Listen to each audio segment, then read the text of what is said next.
What's good, yo? Welcome to episode 38 of MKN GNZ Tv with my man, Nasir Legree, a.k.a. Coot They Do. Sir. How are you, man? I'm good, how are you?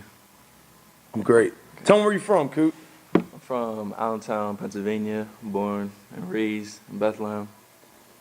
Nice. And what school do you go to? I said that wrong. Could we start that? No restarts. Just you gotta let it roll, baby. Mistakes, everyone makes mistakes. Now it's like, are you gonna learn from it or not? Of course, always.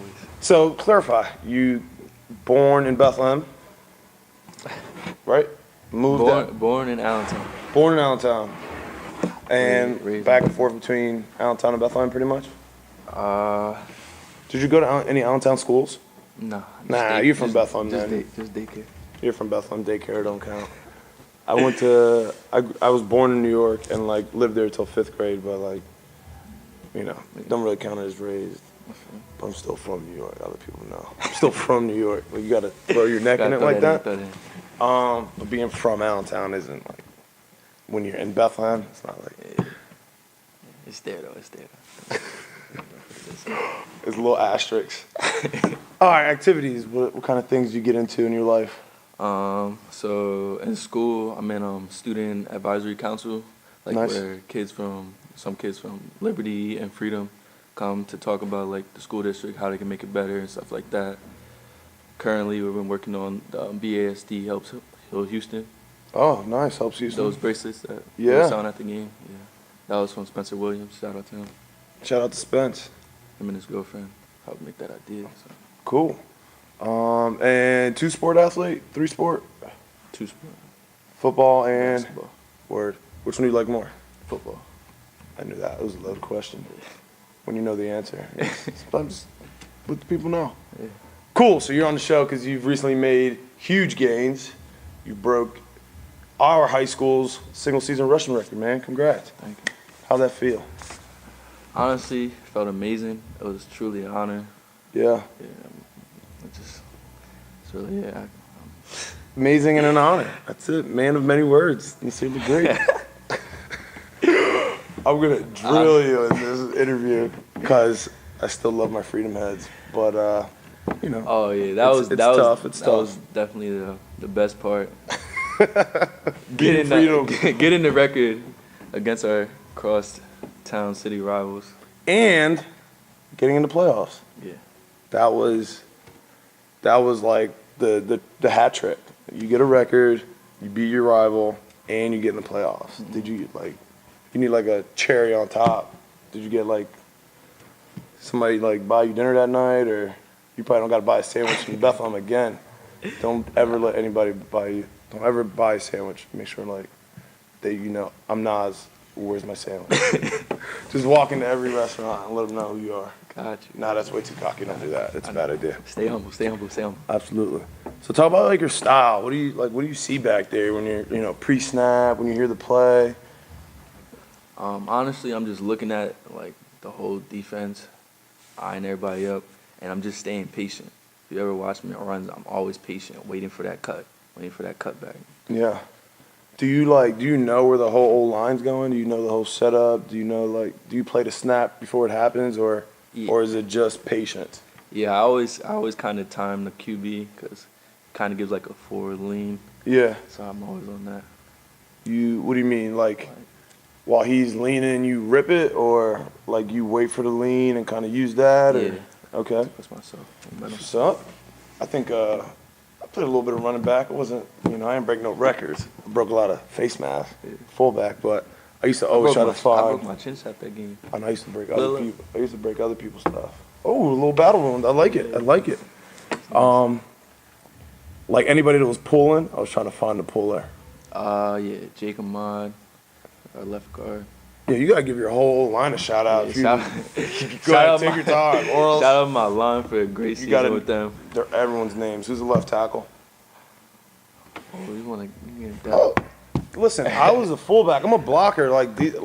You got to give these guys credits because they're bigger than you, and they could stop blocking for you, or they could meet you in the hallway. Why you ain't shout us out? All right, so left tackle Jack Finneganov. I can't even say his name. Does he have a nickname? We're gonna go with Jack. Jack. All right. Shout out to Jack, left tackle, Jack. left guard. Jake Ahmad. Shout out to Jake Ahmad. Center Mike. Mike. Big Mike, right. little Mike. Do you have just Mike? Huh? Right guard Kamano. Kamano. And That's a good name. right What's his last name? If first name's Kamano. His last name's got to be something crazy. Oh, I said his last name. His first name's Anthony. So, Okay. yeah, we just call him Kamano though. So. That's what's up. And then right tackle Shane McLaughlin. That's a good, like, American name. We probably should have started on that side. That's awesome, man. Like, do you buy those guys dinner and lunch, like, after every, like, 250-yard game? I mean, I would if I had some bread in my pocket. All right, we'll find you a sponsor for your O-line to Rita's he shut down, so a little bit of food. All the custard going. you can eat, Yeah. you hook them up with custard? Yeah, definitely. That's what's up. So staying patient, waiting for the cut. What's like, is the Freedom game your best game, most memorable game, or is there anything Definitely better than most that? memorable game. So Awesome. far, So far. junior season. That's awesome. You got a whole nother shot at it. So what's like your a game you could throw away? What was like one of the worst games you played? Parkland. Parkland? That's why I cannot wait for Friday. Yeah. Cannot Why? Why is that one a bad one? I just made like a lot of mistakes. I wasn't touching the ball that much. Yeah. So on special teams, I was trying to, like, when I had a chance, make the best of my opportunities. I fumbled a punt return, and they recovered it. So you kind of came out of your staying patient game and really try to force it. Yeah. Oh man, that's like Too much.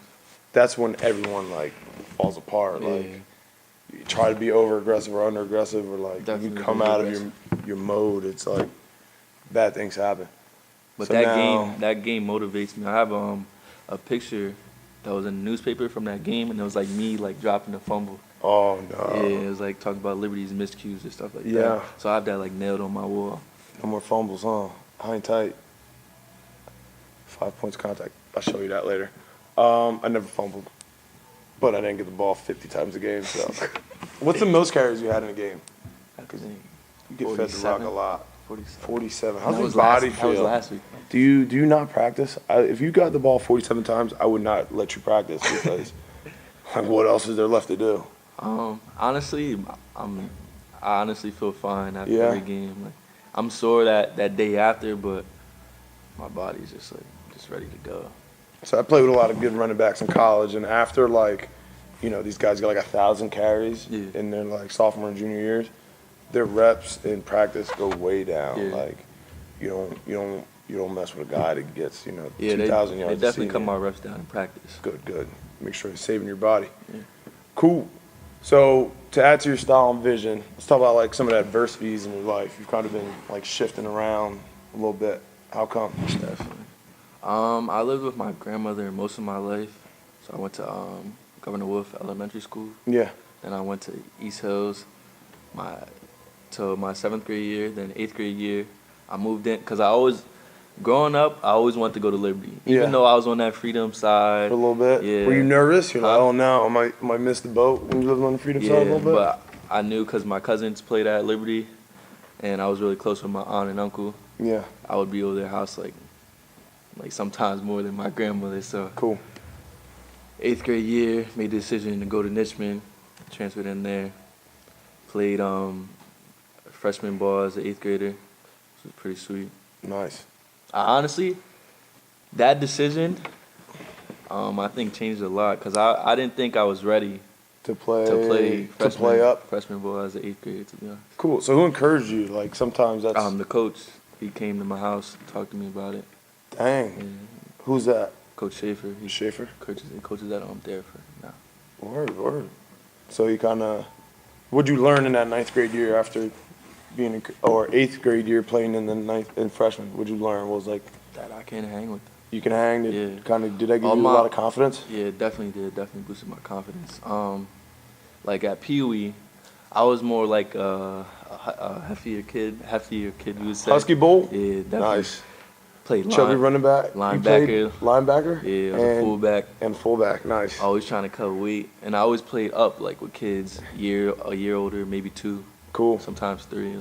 So So it was almost this is like the same deal. yeah, Yeah. like, to today. Awesome. Next year will be my first year when I play with kids my age or younger than me. You'd be a real vet, like a seasoned vet as a senior. That's awesome. All right, so now you're in like the recruiting game. Talk about that a little bit. How's that going for you? It's actually going pretty slow. Slow? I'd say. Don't be nervous, But man. Stay patient. You talked about it already. I'm definitely hoping it will blow up after the season. Yeah, it usually does. After the college is done with their season and stuff they're looking into. But I've been talking with Rutgers, New Hampshire recently, Lafayette. Cool. Those are like the three main schools. Grades. What do grades look like? Because without that, Honor roll. Honor roll word. SAT. Didn't take it yet. When are we lined up for that? December 21st, I believe. Awesome. So, any like prep classes or anything? I'm gonna stay after school. Yeah. Like, they have Thursdays and practice in the library. I would try to sit down for 5 hours and like read, or because that's the longevity of the test is like the killer. It's in like half-hour spurts, but they like separated. being like under that pressure for 5 to 6 hours is like the hardest part to deal with, because It's a lot of pressure. if you get worried or you get out of your zone and you start to answer a question wrong, it really stinks. And you can take it 100 times. So line up the next one and the next one, and that'll take some pressure off of there for you. So you get the score you want. I took it like 5 times. Talk about it with Joe Young in the episode, and the link's right here. Advice. What do you give to the next someone trying to break your record? How long do you think it'll stand? Let's go with that. Because Anthony Gonzalez had it for what's that, 5 or 6 years now? Yeah. So are you gonna like get another 300 versus Parkland and then another 500 versus whoever else next and like make it unbelievable? Or how long? Let's put a bet, not a bet. How long do you think it'll stand before the next leading rusher comes through? I'm gonna say, I don't know. That's a lot. It's tough. It's a tough question. But you're a tough kid. I see you run the ball. Yeah. I say 6, 7 years. 6, 7 years. All right. Cool. So I'm gonna send it to you in 7 years, or we'll see. We'll see what happens in the next 6, 7 years. All right. So advice. Advice. I would tell kids, always follow your dreams. Don't let anybody get in between that. Not even your parents. Mom told me that once. Don't ever let me tell you what you cannot do. And just go 100% at whatever you're doing and set goals. That is the biggest thing for me this year. Setting goals? I think that's why I'm doing so well. That's what I believe, honestly. Awesome. Because I've been setting goals, visualizing it in my head, and going out there and doing it. So. Ooh, that's deep. What's the next goal that you're visualizing now? I think I know it. Parkland. Yeah, beat Parkland. Is that it? Yeah, definitely beat Parkland. Obviously, have a way better. How do you see it? What's the vision? How do you see it? I think it's gonna be a tough one, but I think we're gonna be really physical. We're gonna be in a battle. When we play Parkland, it's always a physical game. So I think we're definitely ready to come out and take the undefeated streak away. What's come get the undefeated streak. Yeah. What's It's time for that to go. Do you give anybody else goals on your team, or do you have just kind of keep it to yourself? I keep it to myself, but I definitely do encourage my teammates to set goals. Awesome. That's huge. Like even if it's a bad plan, having a plan is definitely so important. Definitely have a plan. I think one of my favorite quotes is, "Speak what you seek until you see what you've said." Mm-hmm. So like, if you go, I remember going into my junior year, we played Easton, and that was my senior year. We played Easton. They beat us in the regular season. They broke our undefeated streak, and then we met them again in the district championship. And I told like the newspapers, I was like, this time's gonna be different. Yeah. And I was like, like they're gonna hang that up. Yeah, now you gotta live up to that. Now you gotta live up to it. And then my coaches, I thought they were gonna wall out, but they backed me up. They're like, Broadway Joe said, like Joe Namath said, you win the Super Bowl. Everyone backed him up. And I was like, all right, well now we had the best we could practice. We mercy ruled them. Some kid broke like a chair in the locker room at halftime, and we played with the sickness, is what our head coach called it, and that's like when you played with the Sickness, man. And, Never forget that one. What helped me break that record was I think Wednesday or sometime during practice last week.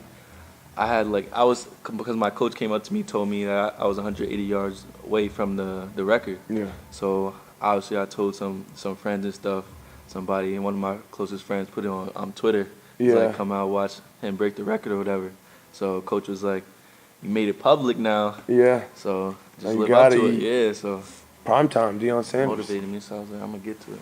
That's awesome, baby. You I'ma keep get making to it. gains. Thank you. You keep making gains too. Make gains. Hit that thumbs up button as hard as you possibly can. Subscribe to the channel. But for now, signing off from Making Gains TV.